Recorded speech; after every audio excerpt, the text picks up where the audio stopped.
kamu sempat jadi breadwinner di pernikahan kita. Yap. Nggak goyang kan? Apa yang membuat aku waktu itu dalam tanda kutip ya bertahan bahwa ada nggak sih Nes gitu ya pemikiran kayak gimana sih nih laki nggak bisa providing dan segala macam, karena aku nikah sama kamu itu, aku nikah sama kamu itu bukan kayak apa ya, kayak gue menggantungkan diri mau di provide financially sama kamu. Dan itu nggak nyaman sekali untuk aku sebagai laki-laki. Egonya kecolek, nggak nyaman, nggak bisa provide financial di rumah tangga gitu. Itu gue sampai nangis-nangis kan, gue sampai nangis-nangis. Menerapkan istri menjadi breadwinner sih not for the weak sih. Iya, not for the weak. Bukan untuk cowok-cowok insecure. Papa mamahnya temanku itu istrinya breadwinner. Jadi istrinya tuh aktivis gitu. Papanya seniman, di rumah ngopi, baca koran, ya kan, ngelukis segala macam. Dari segi finansial, ya istrinya lebih tinggi. Tapi tuh rumah tangga damai-damai aja karena emang udah tahu role masing-masing. Ya. Halo. Halo. Kembali lagi bersama kita di Yas the Moment, Yaser and Anes at the moment. Kamu jadi ini ya, interpreter gitu. Hari ini kita mau ngomongin tentang breadwinner. Roti. Hah? Roti. Bukan. Emang nih relationship zaman sekarang banyak banget istilahnya, ada love bombing, attachment style lah, apalah. Namun sebelum kita ngobrol lebih jauh, breadwinner tuh apa? Kalau menurut kamu breadwinner tuh apa? Ya, kalau secara istilah sebenarnya ini netral, tidak terlalu condong ke laki-laki atau perempuan, tapi istilahnya orang yang menjadi apa ya, kayak semacam kepala keluarga ataupun yang menghasilkan untuk keluarga itu, atau yang menjadi lebih terkesan apa ya, dominan dan alfa lah ya, karena sebenarnya lebih dari sisi penghasilan.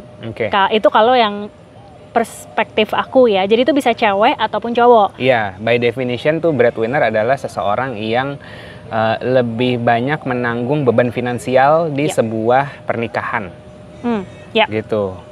Nah, tapi yang bikin unik pembicaraan kita sekarang adalah apakah wanita menjadi breadwinner atau istri menjadi breadwinner itu bisa works atau enggak? Works apa enggak? Gimana? Aku sih banyak banget pengalaman. Mamaku sendiri breadwinner. Iya. Mamaku sendiri breadwinner. Beberapa teman-temanku yang cewek juga breadwinner. Dan sayang sekali tidak works ya di Indonesia. Di kamu nggak works? Nggak works. Kalau by definition successful marriage, pernikahan yang langgeng gitu ya, yang bahagia gitu, dengan based on pengalaman dan tradisi, balik lagi culture sosial di Indonesia, nggak jalan sih. Mamaku breadwinner dari zaman aku SMP gitu, dan ya pacarnya banyak jadinya nih gitu. Mamaku janda, terus semenjak janda akhirnya dia nyari uang sendiri, tapi cowok-cowok yang ngedeketin dia dan yang dia berrelationship, penghasilannya nggak ada yang lebih besar daripada mamaku. Tapi jatuhnya mama gue yang diporotin, dan ya udah gonta-ganti pacar jadinya. Mak gue jadi playboy nih, jadi playgirl gitu. Tapi ya kalau tadi hitungan, maaf mama kalau nonton ini, anakmu memang begitu mah. Hitungan sukses merit adalah langgeng, ya di gue sih, di aku nggak jalan sih breadwinner. Kamu ada gak cerita? Dan teman-temanku juga gitu. Sorry nih aku nyerocos duluan karena mungkin pengalaman, based on pengalaman aku, teman-teman aku yang breadwinner yang seumuran, umur 30 sampai 40 tahun nih range-nya, yang kerja di agency, yang kerja di korporat, pada goyang sih pernikahannya karena istrinya lebih dominan dari segi penghasilan. Namun lucunya, mungkin ini jadi pengalaman juga, kamu sempat jadi breadwinner di pernikahan kita. Yap. Nggak goyang kan? Iya. Kamu sempat jadi breadwinner. Yap. Oke, aku mau mewawancarai breadwinner yang sempat jadi breadwinner, sekarang Nggak. Sekarang breadwinner gak sih kamu? Enggak sih. Enggak sih. Kamu punya income bulanan, aku yang lebih ke konsultan, freelance segala macam. Tapi kalau di jumlah-jumlahnya sama-sama aja sih, mirip-mirip. Oke, sebagai breadwinner yang berhasil.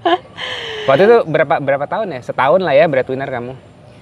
Nggak nyampe sih. Nggak nyampe ya? Sebenarnya cuma beberapa bulan kok. Ceritain dulu, waktu itu kenapa kamu bisa jadi breadwinner di pernikahan kita? Jadi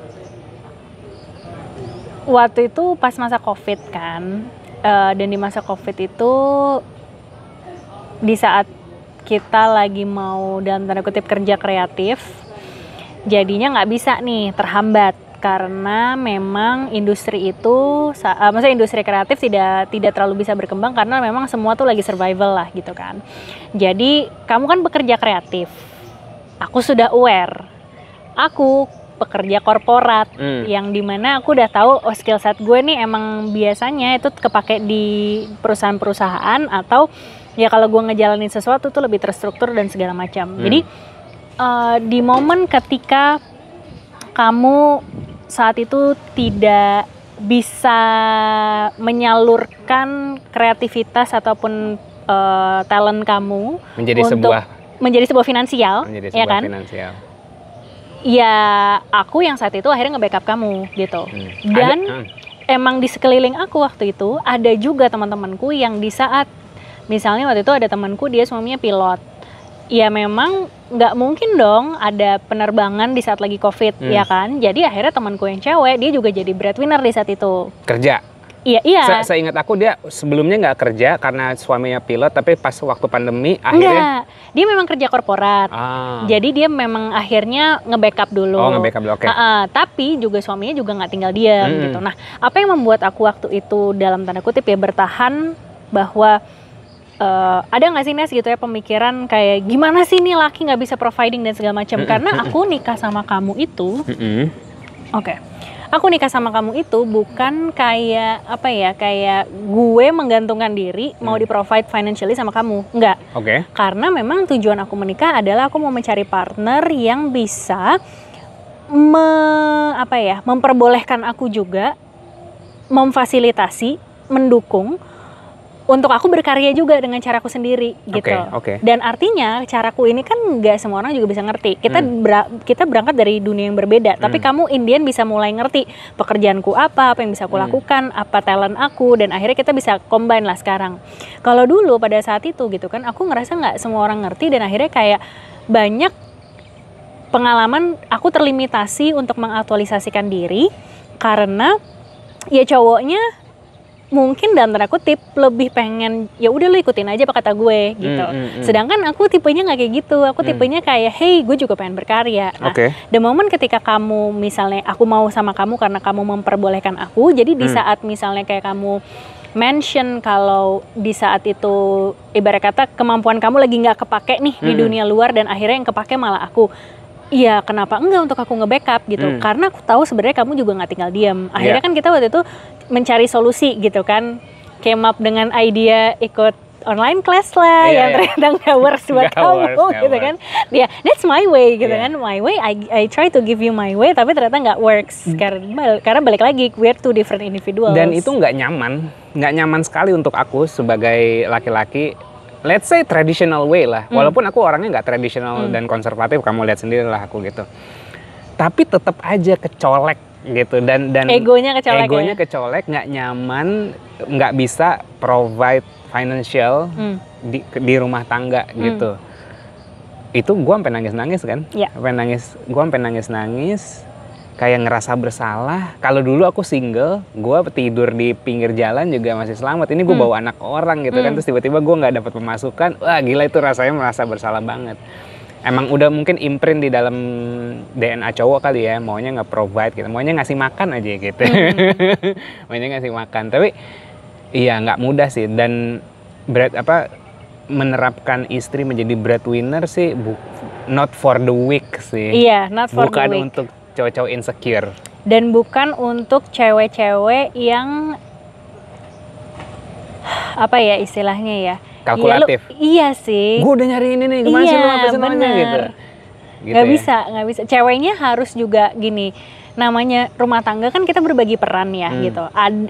Kan banyak nih aku juga lihat di internet aspirasinya mau jadi bapak rumah tangga dan segala macam. For me, you know, it's fine. As long as memang itu adalah konsen, kesepakatan berdua dan memang semua happy ngejalaninnya gitu kan. Aku juga ada teman atau saudara yang memang dia cowoknya lebih jago masak dan segala macam. Dan dia yang akhirnya masak di rumah dan segala macam. Menurut aku sih personally nggak apa-apa ya. Iya, gitu. tergantung memang kesepakatan di awal kayak gimana. Betul gitu. gitu. Nah, yang aku lihat apa yang terjadi mungkin ya gitu dari beberapa pengalaman teman-teman kamu atau yang cerita yang dekat-dekat di antara kita adalah aku rasa mereka itu tidak pernah ada diskusi since the beginning siapa yang bakal jadi breadwinner. Oke. Dan apakah breadwinner tuh konsep breadwinner itu penting atau tidak?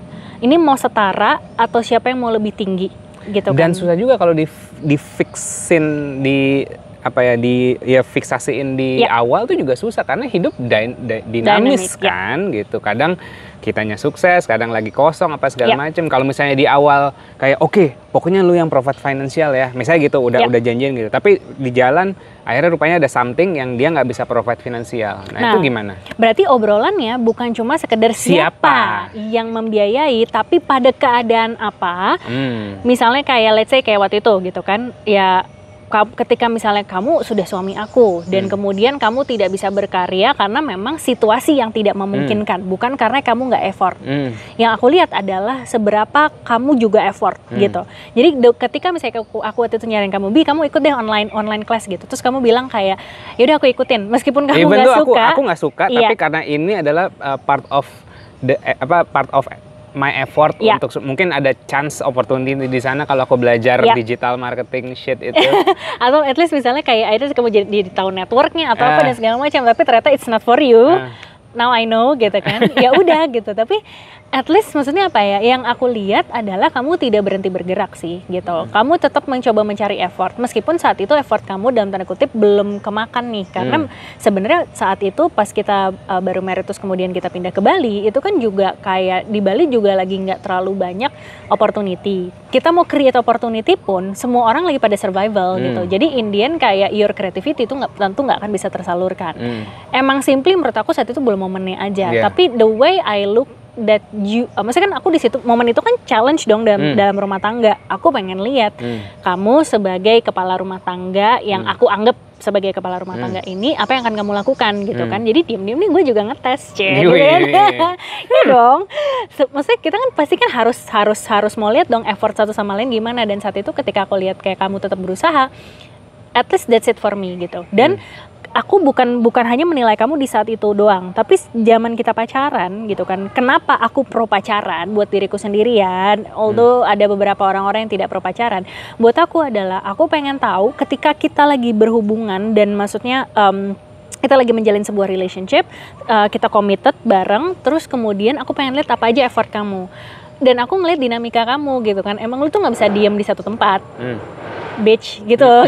Kayak that's the fact that I need to accept myself gitu kan, bahwa kalau gue hidup sama orang ini, nih orang ini nggak bakal diem di satu tempat gitu aja, dia pasti bakal pindah-pindah dan segala macam. Dulu kita pernah bikin video argue tentang kamu tim punya rumah, aku tim nggak punya rumah, aku pengen nggak punya rumah. Tapi ya anyway, itu nanti one of the way lah, one of the way. Tapi intinya kan artinya dari sebelum kita nikah, kita sudah mulai ada eksplorasi seperti itu gitu kan. I wanna know your thoughts gitu. Aku pengen tahu pemikiran kamu apa. Aku pengen tahu kayak kenapa sih kamu tuh sebenarnya memilih hal itu. Reason behind it-nya apa?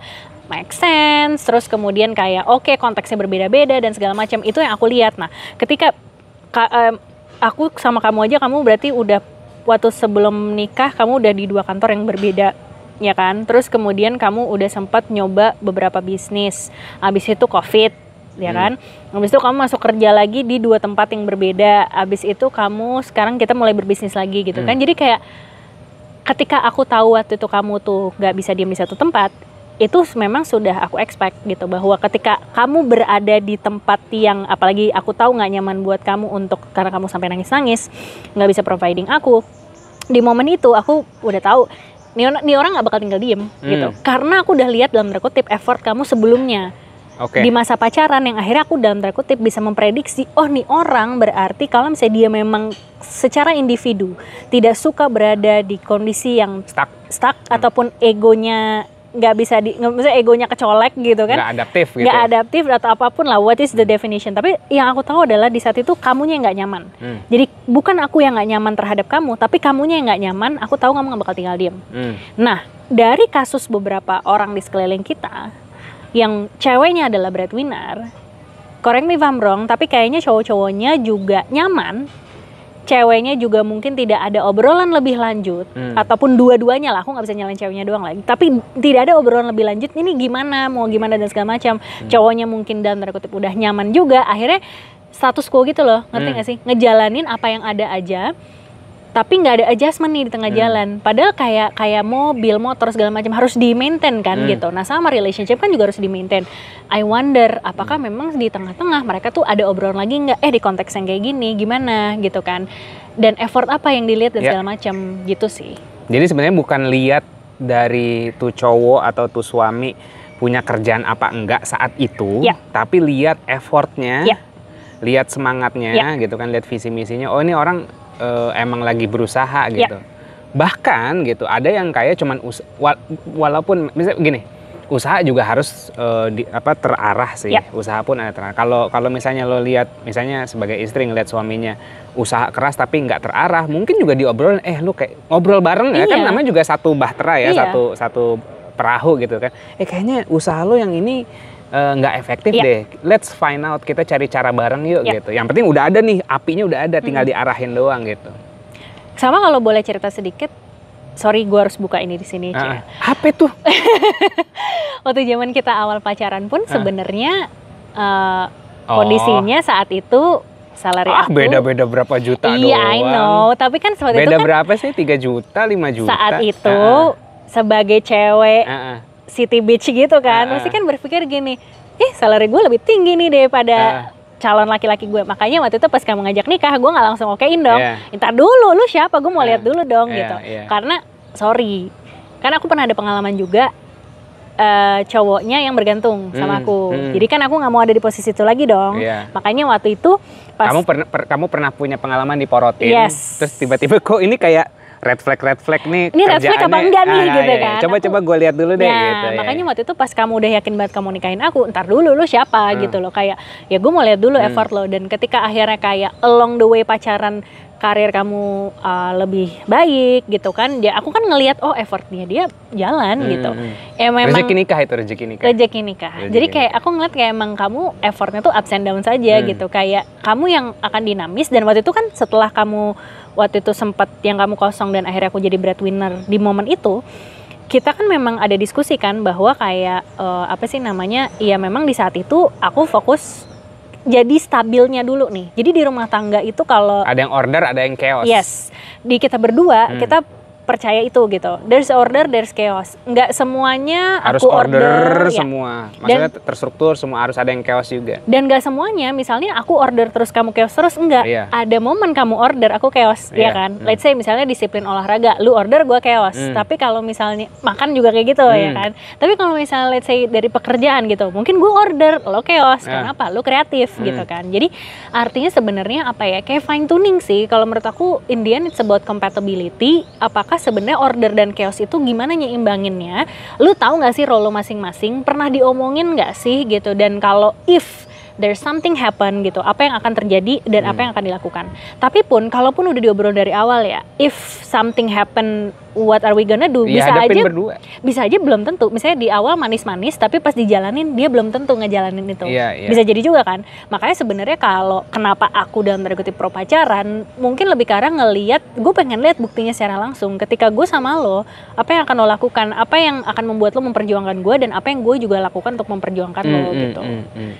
Jadi kayak kalau ngomongin soal breadwinner, ibarat kata kayak siapa sih yang menanggung beban finansial secara lebih besar, masalah cewek atau cowok, bukan masalah siapanya ataupun apalagi gendernya. Meskipun kalau di Indonesia secara dan juga maksudnya secara cultural, agama dan segala macam memang laki-laki itu adalah yang udah jadi kepala keluarganya. Tapi bisa nggak sih cewek? Menurut aku sih bisa-bisa aja. As long as itu tadi gitu, lu konsen apa enggak, dan lu tuh sama-sama tahu nggak sih role lo masing-masing, capable nggak gitu loh. Kita punya nggak sih kapabilitas untuk ngelakuin itu? Ada temenku, papa mamahnya temenku itu istrinya breadwinner. Jadi istrinya tuh aktivis gitu, aktivis kayak nyokap deh, kayak ibu mertua aku, aktivis cewek gitu. Papanya seniman, di rumah ngopi, baca koran, ya kan, ngelukis segala macam. Dari segi finansial, ya istrinya lebih tinggi. Tapi tuh rumah tangga damai-damai aja, karena emang udah tahu role masing-masing. Emaknya emang nggak bisa diem di rumah, pengennya korporasi aktif gitu kan. Bokapnya chill gitu, tapi tetap menghasilkan. Dia tahu, maksudnya cara gua bertanggung jawab begini gitu, cara kita bertanggung jawab bersama gitu kan, emang begini gitu. Mungkin suaminya bisa ngeredam emosi ya, misalnya pulang dari kerja kayak sambil ngopi gitu kan, sambil baca kenapa. Ceritain hari kamu misalnya ya kayak kan? gitu, misalnya kayak gitu. Kalau emang works kenapa enggak gitu. Oke, jadi ya ada yang works, ada yang enggak. Dan aku ngerasa beruntung diperlihatkan kedua kasus itu, yang enggak works, breadwinner yang nggak works dan yang works, malah kita ngerasain berdua lah. Gitu. Jadi mungkin kalau aku boleh sedikit kasih sedikit pesan-pesan kali ya ke teman-teman yang terutama perempuan. I'm saying perempuan. Kenapa? Karena secara cultural kebiasaan kalau berumah tangga di Indonesia majority itu adalah pengambilan keputusan ataupun dominansi itu biasanya memang diambil sama pihak laki-laki gitu kan. Akhirnya cewek tuh banyak yang dalam tanda kutip jadi lebih pasif dan lebih menggantungkan hidupnya sama si laki-laki ini. Dan tidak sedikit juga yang akhirnya, kemarin ada juga kok yang komen, komen di salah satu video TikTok kita dan itu rame. Ada yang sampai misalnya nih value-nya sama-sama agamis gitu ya. Prianya Islam banget, istrinya juga Islam banget, sampai prianya itu mau poligami. Terus ceweknya, kalau dari respon yang aku lihat ya, maksudnya di konten itu, dia jadinya kayak nggak tau lah dan segala macam. Jadi kayak hidupnya ngikutin aja terhadap suaminya. Personally aku tidak pro poligami gitu ya, karena once you're committed in a relationship gitu ya, bagi waktu sama satu orang aja itu susah banget gitu kan. Dan ini adalah effort yang harus lo maintain berdua for the rest of your life. Apalagi lo punya 4 coy gitu kan. Ini sesimpel itu ya. Jadi kayak the idea of giving up ourselves to a man, girl you can do better sih gitu. Kayak I'm not saying itu buat semua orang. Mungkin ada orang-orang yang memang mereka lebih cocok seperti itu, butuh di guidance dan segala macam. Tapi if you also want to have control in your life, lo juga harus belajar untuk tahu diri lo sendiri siapa, apa yang lo pengenin gitu kan. Terus kemudian including juga kayak bagaimana lo menyampaikan ke pasangan lo gitu, bahwa misalnya kayak gue mau hidup yang seperti apa, dan akhirnya ada komunikasi seperti itu gitu. Jadi kalau misalnya dari aku sih, pesan aku ke cewek-cewek gitu ya, whether you want to be a breadwinner or not, or whether you ya kalaupun misalnya memang kamu nggak mau pun gitu, misalnya let's say kamu pengen cowoknya yang lebih take a lead on the relationship, ya, at least omongin itu gitu loh, have a consent. Kan ada yang suka dengan jadi ibu rumah tangga, ada juga kayak gue nggak mau kerja, gue lebih suka ngurus suami sama anak. So what? Ya nggak apa-apa gitu. Dan bukan cuma ngomongin di awal doang, tapi along the relationship komunikasi itu tetap harus diobrolin. Karena dari kasus teman-teman kamu yang aku lihat, kayak mungkin di tengah jalan belum ada obrolan nih. Dan setelah beberapa tahun kemudian akhirnya meledak gitu kan, artinya kan I wonder gitu loh. Apakah memang seberat atau sesulit itukah untuk ngomongin itu gitu. Ini genuinely curious sih gitu. Maksudnya kalau alhamdulillah aku dapat kamu yang aku bisa ngobrolin apapun gitu kan. Nah, kalau misalnya memang enggak, ya please find out gitu. Kalau prinsip aku sama Yaser sih, kita bakal menua bareng, kita bakal expect kalaupun kita punya anak nanti, anak kita bakal punya hidupnya dia sendiri, ya udah kita bakal cuma berdua doang gitu. Ya kalau misalnya gue nggak nyambung ngobrol apapun, berantemnya nggak cocok, ya udah pasti rumah berantem tangganya, aja harus cocok ya? Berantem pun harus cocok. Oke. By the way, ini disclaimer-nya di belakang, tapi nggak apa disclaimer aja biar nggak diserang sama polygamers. Ada juga yang works. Polygamy ada yang works, tapi not for us. That's why aku bilangnya aku, ya kan. Not for Personally, aku tidak merasa that's for me. Makanya kalau aku ketemu calon suami yang dia mau poligami, aduh mohon maaf lahir dan batin, dari awal enggak gitu kan. Aku. Tapi ya again it's preferences. Nah, balik lagi ngomongin preferensi, ya lo harus tahu preferensi lo apa gitu. Dan harus siapkan diri lo juga sih once misalnya suatu saat people change gitu. Even kita pun udah ganti-ganti personality berbeda-beda. Setiap kita ketemu environment yang berbeda, kita jadi orang yang berbeda, ya kan? Lebih bijak aja. Iya, at least ketika orang berbeda-beda, aku juga harus siap gitu loh. Aku juga harus tahu, sorry misalnya, when to cut you out of my life kalau misalnya memang things doesn't work anymore gitu. Jadi make it work. Make it work. Paling itu sih dari aku. Oke, kalau begitu. Let's make it work. Let's make it work. Semoga obrolan kita berdua bisa bermanfaat buat kalian semua yang nonton. Kalau ada topik yang mau request gitu kan, tulis di kolom komen, subscribe, share ke teman-teman yang lain. Dan sampai jumpa di Yes a Moment berikutnya. Yaser and Anes at the Moment. Bye-bye. Thank you.